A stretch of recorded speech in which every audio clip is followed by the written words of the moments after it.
Great. Good afternoon again. We're pleased to be joined by Hilda Johnson, who, as you know, is the Secretary General Special Representative and Head of Mission in South Sudan. And we're happy to have you here on your last tour in New York as SOSG. Yeah. Yes. So welcome, and please. Thank you very much, and good afternoon to all of you.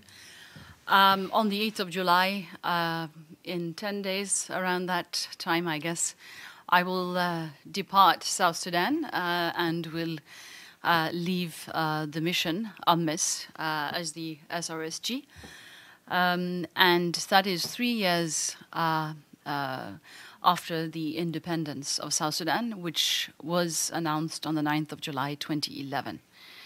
And so 3 years in almost constant crisis management, I think it's now time to hand over to somebody else, not least after the mandate of the Security Council on the 27th of May, which is a very different mandate and very different from the mandate that I took office on.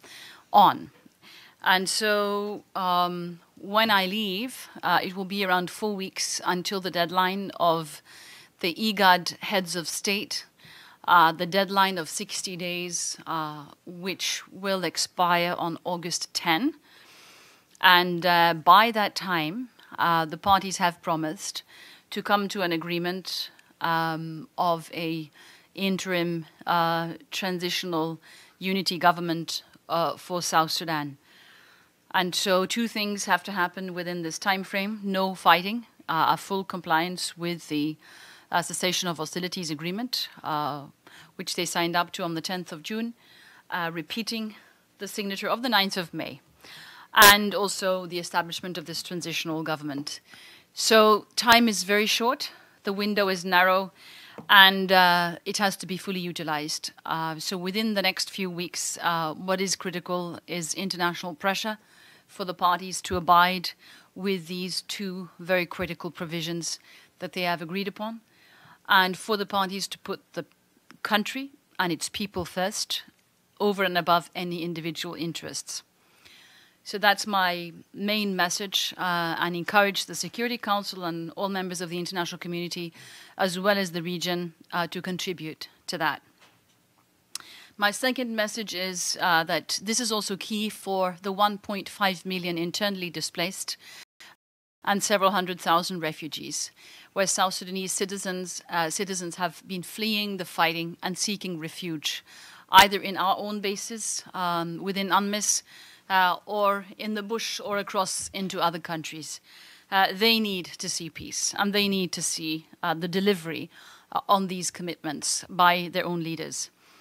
And as you know, UNMISS decided, when thousands were fleeing towards our gates during the fighting on 15-16 December, to open the gates. And since then, subsequently, in a number of locations, 9 altogether, we have now got more than 100,000 internally displaced within our compounds, within UNMISS compounds, in separate protection of civilian sites. This is a huge undertaking. It is not something that we have been seeking. It is something that we felt obliged to do to help save lives. We do believe that it stemmed the cycle of violence, which could have had untold consequences and getting totally out of control. And we also do know that we saved thousands of people's lives. This is not without consequences. It's a Herculean effort that has to take place, and we've already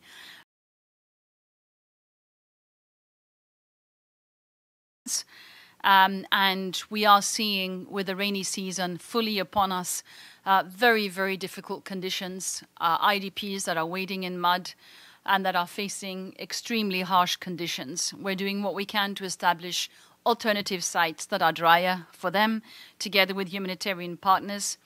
And it is a huge challenge. More issues will come to the fore, because this is a very big number of people, and the only solution in the medium and long term that is sustainable is for people to actually be able and feel safe to return home. So that is why peace is so critical. This is not a sustainable solution. We need to see, therefore, that the parties abide with their commitments and deliver. In relation to that, and that's my third and last point, we are in a situation where the social fabric of society has almost been torn apart. The conflict has created major rifts in the society and in South Sudan. And the only way to have a reconciliation and healing process that delivers is to combine three major efforts. One, there needs to be accountability for the atrocities, grave violations of human rights that have reached serious thresholds internationally and documented in our Human Rights Investigation Report, which was published on the 8th of May. There needs to be accountability and justice served for the victims. Otherwise, reconciliation will be very difficult. Secondly, there needs to be a reconciliation and healing process that is comprehensive, trusted, and goes deep enough. And thirdly, one needs to use the different traditions in South Sudan to bring the communities together and start this healing process, which is a very, very long journey. But it will not succeed without accountability for those who committed the atrocities. And this is in full alignment with the Secretary General's rights upfront approach and the strong messages that he has also delivered on this to the Security Council after his visit to South Sudan. Finally, the situation in South Sudan is bleak, and I did not expect, although I knew it would be rocky and difficult and challenging, and we would be under significant pressure, I did not expect what happened the last 6 months, the speed, the scale, and the scope that has unfolded before our eyes. At the same time, I think at this point, I have weathered the storm, both in relations between the United Nations and the government, and also want to highlight here the strong support that I have received personally from the Secretary General, that my team has received, both prior to the visit during the crisis as well as when he came on the 6th of May, had a huge impact in South Sudan. And so relations have improved, and that's important. Secondly, fighting has gone down, but we need to see the agreements fully complied with. But there is a more conducive environment to hand over to a successor at this point, and that is also why I chose to depart at the end of my contract on the 8th of July after having completed 3 years. And finally, another country went through not a similar crisis. This has been worse, but a very serious crisis after independence, Timor-Leste, in 2006. We know the peacekeeping mission had then departed the country. The peacekeeping mission had to come in again and help save it. We do know now that East Timor has succeeded. Between 2006 and 2014, the country has been able to be close to a success story among the fragile states and has shown it was able to come out of the crisis in a good way. My hope is that South Sudan will be able to do the same. That, however, is a story that somebody else will have to tell. Thank you. Great. Thank you very much. Thanks, Pam. Yes, Special SRSG, Hilda Johnson, first of all, thank you for the UN Correspondents Association for all the briefings over these years, and we wish you well. I'm Pamela Falk from CBS News. You met with the Vice President of Sudan, talking about how there's even more reliance during this rainy season of Sudan to get the humanitarian assistance to South Sudan. And now you've spoken about the terms of the IGAD-led negotiation, how there must be pressure in the next few weeks to have it done. But you've been there for 3 years. You said it was grim. What is your assessment? You're hopeful, but what is your assessment of how successful, you know it better than most people, these negotiations will be, if it's possible for you to say on your way out? And this final thing is, what are your plans? Thank you. Please go ahead. So firstly, yes, I was in Sudan. I have been on a neighbor country tour, visiting and meeting with heads of state of the region. and the visit to Sudan was part of that. And yes, there is a strong willingness from Sudan to facilitate and foster cross-border humanitarian operations, which is critical to face something that I didn't mention in my introductory remarks, but is worth saying.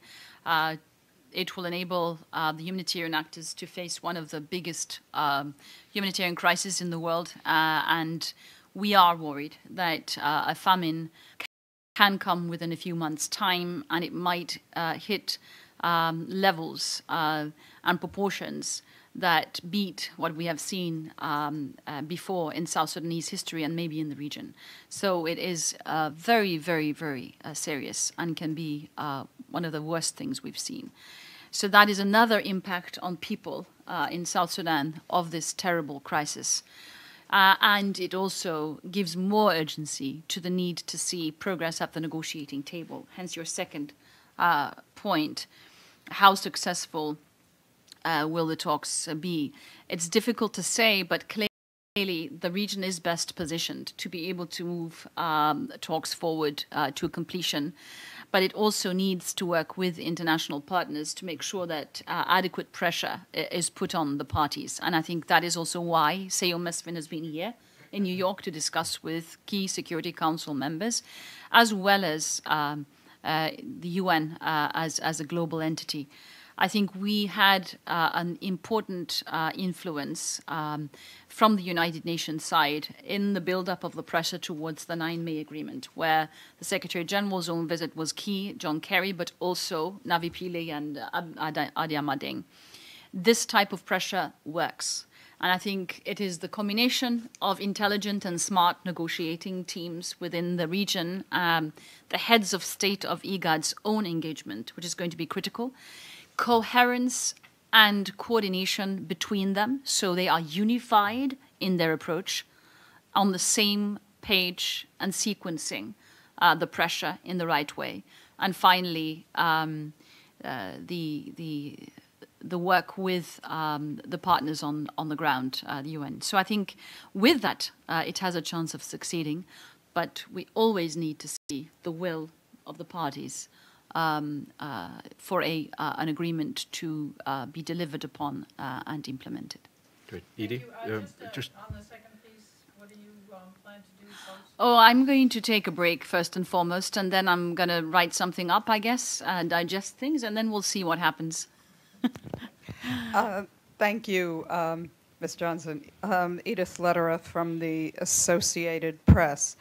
I wonder if you could give us some specifics of what kind of pressure you think that the United Nations, regional organizations, specific countries can give to actually get the fighting to stop and to get a national unity government. And in terms of accountability, is there any real alternative to the International Criminal Court stepping in? South Sudan, as we all know, has had very weak government institutions. Yeah, on the first point, I think the critical issue around all types of pressure tools is unified approach. It is to find the right timing, and it is to do to be smart. We need to make sure that everyone is coordinated, and I think it's critical that the region is in the driving seat on what they recommend, those that are negotiating. And I do not want to step into their shoes. I think the region will know best what works best at which time to which end result. And I would put a lot of emphasis on their recommendations. So that's my response to your first question. The second, on accountability, I think in our human rights report of the 8th of May, there is 7 recommendations, of which one is related to the follow-up on the accountability issues. The interim report, the human rights report concludes that there is reasonable grounds to believe that the atrocities committed by both sides may reach the threshold of war crimes and crimes against humanity. But it also says that this needs to be further investigated by with a credible process that meets international standards. And it says in that respect, it does ask for and call for consideration of a hybrid special court. This is also the recommendation that the Secretary General tabled for the Security Council's consideration. Bearing in mind also that South Sudan is not a signatory to the ICC. So this is what the Secretary General recommended, and we will see what this ends up with, but that is in alignment then with our human rights report. Thanks. In the back, then Michelle, then Matthew, go ahead. Thanks. I'm Kevin Kelly. I write for The Nation in Kenya and the East African. Hi. The UNMISS deployment, can you give an update as to where we are with that? That in December, the Security Council said that there would be a really significant increase in troops. That hasn't happened. EGOD is going to be bringing in 2,400 troops, correct? Is that happening? What's the timetable for this? Well, first, after 5 months, we had only received 1/5 of the increase in deployments that we had been promised or mandated by the Security Council. One of the main reasons for this was the fact that they had to be coming from other missions, i.e. through the use of intermission cooperation. That was a significant impediment to the increase in the surge. So we didn't receive what we needed, and this mission has been totally overstretched and has had to link itself more to focusing on protection of civilians at base, with some patrols and so on, but it has been limited what we've been able to do. So we've been eagerly waiting for additional forces. With the additional EGOD or forces from EGOD countries coming in following Security Council Resolution 2155 on the 27th of May, we are hopeful that we will be able to reach the 12,500. And we're hoping that it can happen soon. We are expecting that fully deployed would be within the time of September, probably.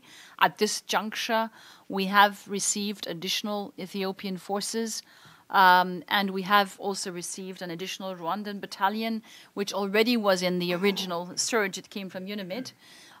In total, we are now at 8,100 and something, and we can get you the concrete number after this.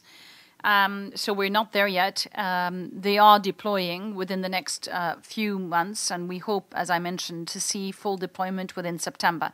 Now, how we calculate EGOD is a little bit complicated. So the reason being that the EGOD countries are calculating also Rwandese troops within the EGOD envelope, which implies that the original battalion from Rwanda is there as well from before. So if you add that, you get a different number. So it's difficult to really determine exactly what the EGOD force constitutes of within UNMISS. So it's better to look at these as individual contingents from individual EGOD countries and not a separate force, because they will actually, after the Security Council's decision, operate as the others under two important tasks. One, protection of civilians with a robust and proactive instruction from the Security Council, and for the EGOD additionally to also protect the monitors in their MVM frameworks. I think that's my response to your questions. I wouldn't be able to determine exactly the number because at this point in time they are not either. I have discussed it with them. So we'll have to get back to that. So EGOD other missions deployment by September you're aiming for? Yes. Okay. Michelle. Michelle Nichols from Reuters. I have a question on the oil fields and the oil installations. Have any of the UN peacekeepers been used to protect those, or are there any plans for UN peacekeepers to protect those? I think we need to distinguish between oil workers at the oil installations that can come under threat and protection of oil fields as strategic assets. That's two different things. There is a reference in the Security Council resolution to the former, And that is what basically is our reading of the mandate. Protection of oil fields as strategic assets would imply a very different setup, and it would demand. I don't want to speculate in the numbers of forces, but you would need many thousand to be able to do that. So basically, it's more about proximity to be able to act and protect the oil workers that are working there and be able to extract them on a timely basis than it is about protecting the oil installations as such. Matthew? Sure. Matthew Lee, Intercity Press, on behalf of the Free UN Coalition for Access. Thanks for doing this briefing. I wanted to ask you about the use of cluster bombs. There was that reported use, and then it doesn't seem that the report, at least to my knowledge, was ever released in terms of who may have used it. And so I wanted to know, given the importance of the issue, what you know about that. And also, one of your previous stakeouts, you'd said about Peter Gadet that his involvement in the disarmament at that time. That it wasn't a matter of who would do the disarmament, but that'd be done. Now that he's been put under U.S. sanctions for his role in the most recent round, I wanted to know: do you think that it was wise for the government to work with Peter, give Peter Gadet a previous role in a disarmament, and just what's your reflection on that? Thanks. Well, first, I think the UNMAS organization, which is working with and under UNMISS, documented the cluster bomb issue. Reports were sent to New York, and this is also referenced in the human rights report, as well as in other publications.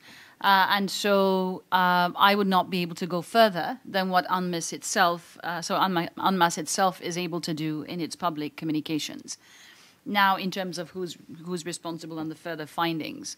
Now, in terms of Peter Gadet, I think Peter Gadet is an old militia leader from before. He has been brought in several times and left and brought in. And I think there are also other incidents in his history than what you're alluding to in terms of disarmament, where he has played roles. This has been part of the consolidation process of the government, the strategy of the so-called Big Tent that the President Salva Kiir has used in relation to a number of militia leaders to try to consolidate peace.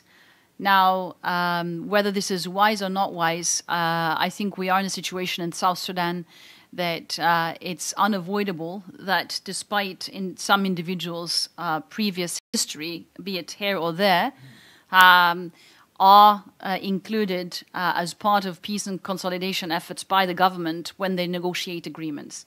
This is how peace has been negotiated in South Sudan through the past 20 years. And if you don't do that, you'll continue to see fighting. I think what we now, following the crisis, have to question is the importance of not only agreeing, but also to look at how true reconciliation can happen, which addresses what has happened in past history. I think one of the reasons why the crisis became so grave and it fueled ethnic violence was that although people have been accommodated and have come in to South Sudan and be part of the government, the real reconciliation actually never happened. And then what happens is you fuel future tensions. And I think it's more than about an individual, it's about looking at how, and the way forward is looking at how reconciliation can happen in a way that is more truthful and goes to the root of the causes of the violence, and hence can prevent future tensions from being fueled by either atrocities having been committed, human rights violations, or roles that have been played within or between ethnic communities. Thank you. Nizar? Nizar Aboud Abal Mayadeen in Beirut. My question is regarding, you said that you could not have foreseen what has happened 6 months ago or before. But now, in hindsight, what the international community could have done to prevent such events from happening, and what are the lessons that you have learned out of this crisis? Well, first and foremost, I think we saw that a crisis could happen. When we got towards November, December, in particular December, we saw also that the tensions were increasing, that there was a certain paralysis that could lead to violence. We were not sure about the timing. Personally, I was expecting it to come in the context of the convention of the SPLM more than the National Liberation Council meeting in December, so more first half of 2014. And then we were looking at what type of interventions could be done throughout that period, i.e. late November, December, and throughout the post-NLC discussions. A lot of actors engaged. Myself, I engaged as early as 16 months before because we saw the tension. And I think that was related to solving the leadership crisis. But still, preventing the scale and the scope and the speed of the crisis and the killings seems to me very, very, very difficult. This was a situation which was caused by the collective leadership. They failed to get things straight and fueled the fire. And I think that is the main problem. And you have a collective responsibility for what happened. You can't point in one or the other direction. But even leaders that were really key and knew what was going on, a number of them have told me that they never expected the scale and the speed and the scope. So yes, we need to analyze this more carefully. We need to go in depth and look at where the things we could have done better. Was it something that that could have been avoided, and could one have intervened with other measures? At this point in time, I do not have conclusive assessments of that, and I really think a lot of people did a lot to try to prevent it from happening. Yet, the events took a life of their own, and they took an ethnic turn. And I think that is one of the reasons why we saw the scale, the scope, and the speed that we saw. But do you think that the fault lines within the society itself are too deep, to be bridged? Then there would be no hope. And I actually, from my experience with South Sudan, if there's one thing that you learn, it's anything can happen. And they have an incredible capability of putting things behind them and reconciling. They have an incredible capability of shaking hands with their former enemies. It has happened throughout South Sudanese history, and that's why at this point in time, I'm also hopeful it will happen again. I think the critical thing is that now the rifts are deeper than they have ever been. And that means that even if you shake hands at the top, there needs to be a very deep, thorough healing and reconciliation process bottom up. If it doesn't happen among people, and if that isn't combined with an accountability process, I think it's going to be very difficult. So I think that is why, there needs to be a very, very conscious effort at step-by-step building confidence and trust between the communities, and slowly healing the rift. But it will take a very long time. So now it's not over with a handshake. It really needs much, much more and much more deeper reconciliation and healing processes. Young lady, and then Joe, and then Sherwin. Go ahead. Hello, Joelle Metcalf, Asahi Shimbun. What kind of facilitating role or skills do you see your successor contributing to the mission from this point forward? And you mentioned the relations have improved. So is there no longer a concern for your successor in addressing media-based criticisms from both humanitarian partners and government officials that have happened in the past? So on the first question, I think that's an issue that I would really like to leave to the Secretary General, which competencies he thinks would be fit for this job. My only advice is that you would need a tough person. Then I think in terms of the relations, yes, the relations with the government are better. It doesn't mean that the tensions are over. They will, of course, in a situation where a mission is existing in the middle of a conflict, there will be tensions. It's unavoidable. And I think if one thought otherwise, you would be very naive. It's part of being in a peacekeeping mission. It's part of heading up a peacekeeping mission. I was actually prepared for that all the time, but of course the level of tensions is something else, and I think that is what I was talking about. It's gone down. Now that is not related to the media-based criticism of NGOs and others. That will, of course, as part of nature too. Of being in a complex environment where you have to manage extremely challenging situations between humanitarian operations, peacekeeping operations, etc. And I think, as a response to your question, I think rather than focusing on the criticism and there's been a little bit of that, but I think the uniqueness of the response to the challenge on protection of civilians needs to be highlighted. I think that's worth much more attention. The way that the humanitarians have worked with the peacekeeping mission to provide services when the POC sites in our bases has never happened before in peacekeeping history. Never, ever happened. If anybody had told me, and I'm an old humanitarian, by the way, I was in charge of those operations in UNICEF, if anybody then had told me that there would be MSF people and ICRC working within a peacekeeping base with health services for displaced people in desperate need, I would have never believed them. And the fact that we've managed to do that is only two. One, the imperative of saving lives. They did not want principles to get in the way of saving lives. Neither did we. It was very important that that was the main thing, and that's why they're there. And that's why we're in this together. But number two, we knew that the principles of impartiality and neutrality for humanitarian operations had to be abided with and respected. Hence, we organized the cooperation with the mission through a liaison function that let them have a firewall between themselves and the mission. And this firewall arrangement has really helped. And so with that, we are respecting our differences and our principles on both sides, at the same time as we actually are able to work together to save lives and help people that are in desperate need. So I think it's a unique example in peacekeeping. I think it's worth documenting, and I think it's worth looking at also in the future in other contexts. Thank you. Joe and then Sherwin. Joseph Klein, Canada Free Press. One question I have is, I know you have some cautious optimism and hope about the progress of the negotiations. There have been attempts and failures before.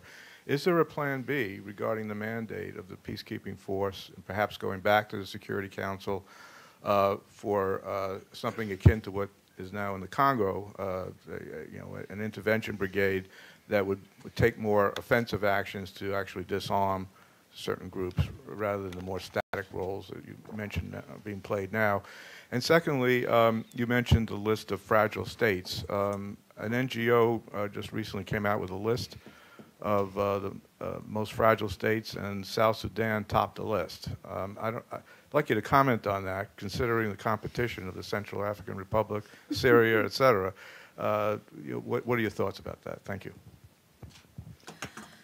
Well, thank you. On the first, I think I'll leave that to the Security Council. I think the mandate of 2115 lasts for 6 months. They are for decades. And so it's important to take note of that kind of basic fact, which is a key difference. But of course, the volatility of the situation, the fragility of the situation has come to the fore to everybody's eyes when the crisis unfolded on the 15-16 December onwards. The way, for example, the army almost was torn apart along ethnic lines is one example that, of course, creates significant fragility. And so that's why, the first job in any peace negotiation will be to agree on a reform agenda for the country, how to establish institutions that can hold and that can imply the building blocks for a functional country, and a country that has the chance of succeeding. I think that's one of the most important jobs that the parties will have, and that I hope the IGAD countries will make sure they discuss before they discuss anything else, because that, I think, is something they can actually agree upon. They can agree on how to save the country, which reforms need to be taking place, What is the difference is who should be in charge. But if you start with that, at least you can have basic agreement on some very, very important building blocks to save South Sudan and to make it possible for it to succeed in the end. Great. Sherwin? Thank you, Ms. Johnson. Sherwin Bryce-Pease, South African Broadcasting. Are you able to, as you approach the end of your tenure, to look back over the last 3 years and talk about accomplishments? Or has this civil war rendered all those accomplishments negligible? And to that point, will your successor face a tougher job than when you arrived there 3 years ago? Well, I do think that we can talk about accomplishments. I would highlight three important ones of UNMISS in the first 2.5 years prior to the crisis. And then I will also talk about one for the following the crisis. But clearly, critical peace-building and state-building tasks were completed, implemented during that time.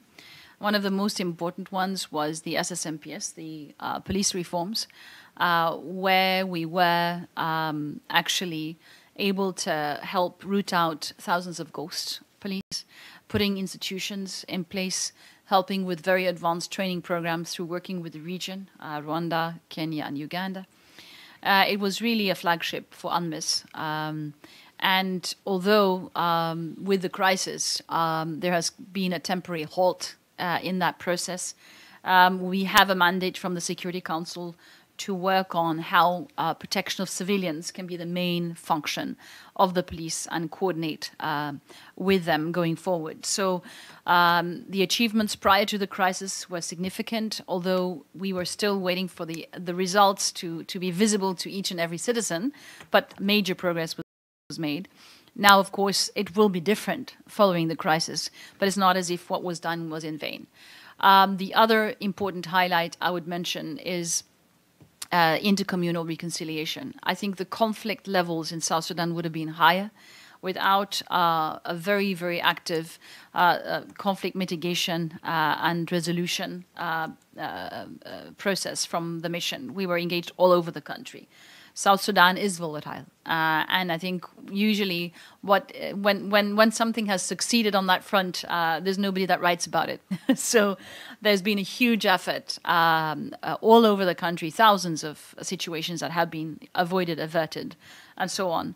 And it's worth mentioning. It's not a state-building exercise, but it certainly helps prevent more instability, and it stabilizes the state.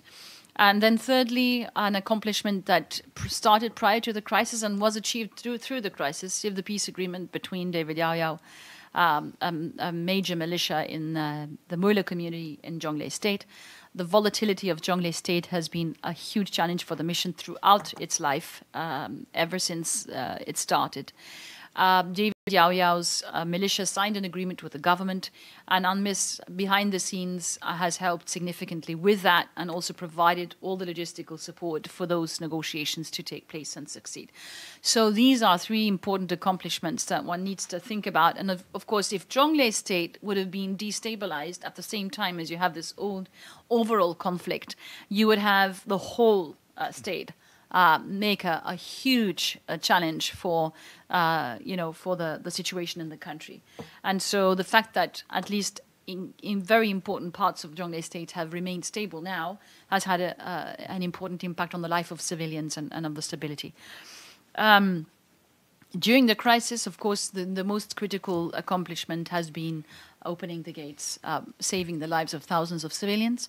But I want to highlight again, this is fraught with challenges, and you will hear more about them. It has not happened before that we have housed 100,000 people, and it will be increasingly challenging if they remain. That's why peace is so important. We want to make it possible for them to be able to return to their homes.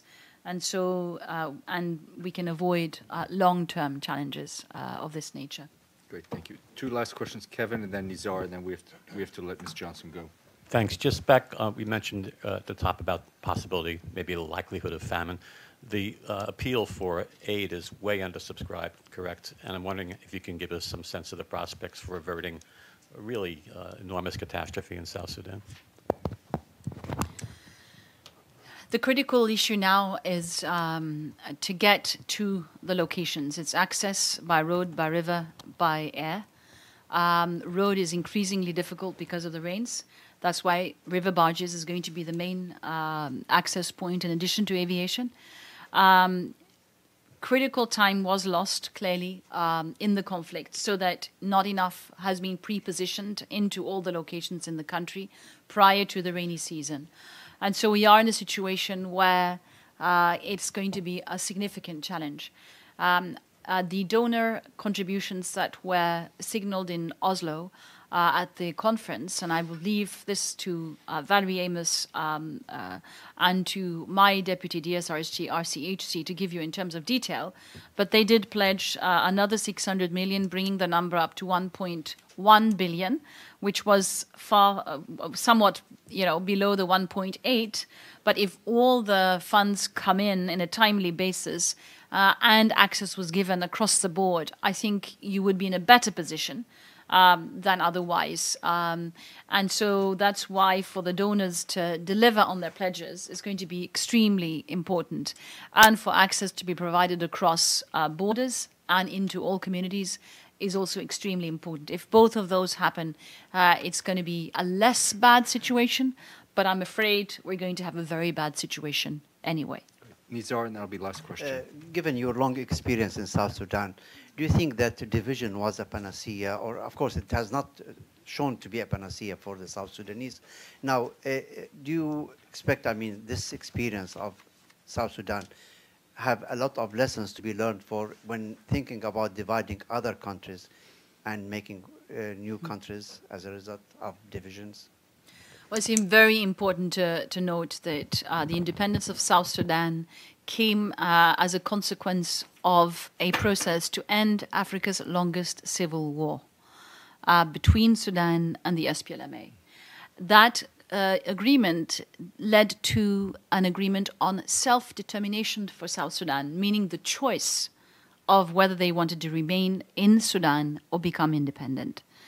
If that choice was not given as part of the agreement, you wouldn't have seen peace be established. So the alternative isn't between independence and being part of a unity country that is stable and at peace. No, it would have been a different war that would have continued. So it's very important to know that the civil war would have continued, which means that the only option that would bring them out of war was self-determination and the chance for getting independence. If they didn't get that, they would have started, it's very likely that the war would have started again. So it's very important to know that that is the case. Now, does this have any kind of bearing on other countries? In my opinion, this is a very unique case. It was Africa's longest civil war. It's a consequence of a colonial period where promises have been given and not kept. It's a very unique situation.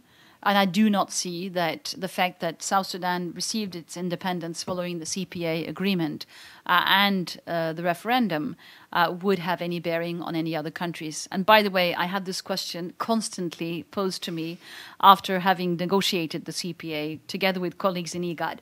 And I pointed out always to all the skeptics around the table that this is a unique situation. It is not similar to anything else that we're seeing around the world. And it's not going to lead to a whole process of secessionist movements across Africa. And I was right. There hasn't been a process of secessionist movements across Africa, and it has remained as the only case after 2005. So I think in that respect, I don't think there's any reason to worry. Great. Thank you very much. I think Thank you. Mr. Silva Kiir Thank you. Thank you very much.